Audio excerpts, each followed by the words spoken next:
समस्त को मोर नमस्कार। चलतु आज डेरास डैम बुली देखा एठाकार प्राकृतिक सौंदर्य को देखा सह पिकनिक केमिति करेंगे से विषय जानिबा। एई वीडियो को संपूर्ण देखंतु एवं चैनल को लाइक शेयर और सब्सक्राइब करंतु जहाद्वारा मते आहुरी नुआ वीडियो आनिबा को मोटिवेट करिवो। डेरास डैम एक सीनिक वाटर रिजर्वर आउ पॉपुलर पिकनिक स्पॉट जहाँ भुवनेश्वर मात्र 20 किलोमीटर दूर अवस्थित।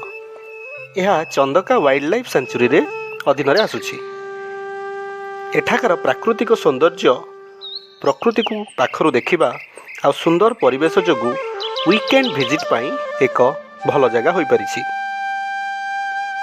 एठारे बहु संख्यार कार बाइक पार्किंग सुविधा अछि।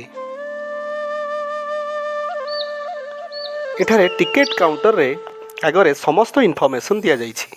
आपण माने वीडियो को पॉज करी देखि नियंतु। एठारे बोटिंग फैसिलिटीज मिल जिवो। रिजर्वर रे बोटिंग करि परिबे। 30 मिनिट ट्रिप रो कॉस्ट 10 जन को 900 टंका रहिछि। डेरास डैम रो वाटर बॉडी रो व्यू चारियाडे थिबा पहाड़ और जंगल एहा को फोटोग्राफी पई एक सुंदर स्थान रे परिणत करि परिछि। डेरास डैम ठारू पाखापाखि 2 किलोमीटर दूर रे झुमका डैम अवस्थित। सेठारे मध्य नाइट कैंप आ पिकनिक करि परिबे। डेरास नेचर कैंप एक इको टूरिज्म रिट्रीट जहाँ डेरास डैम पाखरे अछि। सेठारे राति रे रही परिबे और जंगल सफारी रो मजा नै परिबे। डेरास डैम एक माइनर इरिगेशन प्रोजेक्ट जहाँ 1947 रु 1951 मध्य रे निर्माण करा जायथिला।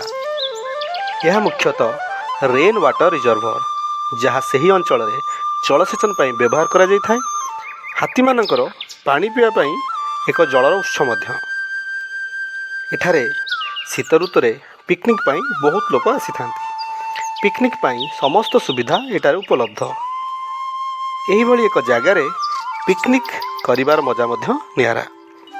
आमे माने एठारे पिकनिक करिया पाई हमर कलीग मानक सह जाइथिलु। एठारे भोजी कलु बुलाबुली कलु आउ दिनटी को खूब एंजॉय कलु। एठारे भोजी करबा हेले पूर्वरु पिंडी बुकिंग करिया को पड़िबो कारण पिकनिक टाइम रे बहुत लोक एठाକୁ आस्थांती। अधिक भीड़ देखिबा को मिले। भुवनेश्वर निकट रे खूब भल जगहटी। एठारे जंगल सफारी करिवार व्यवस्था अछि। जंगल मध्य बुली विभिन्न जीवजंतु मानक मध्य देखि परिबे। आपण माने एही स्थान को आसी जगहटी को निश्चय देखंतु। एठारे परिवार सह किंबा सांग मानक सह भोजी करंतु। एही जगहटी केमिति लागिला निश्चय कमेंट करिवे। ए वीडियो रे एतिकी रहिली। आपण मानक पई आउ एक नुवा वीडियो निश्चय आनिबी। देखा हबो एक नुवा वीडियो रे। आशा करूची भलर थिबे। नमस्कार।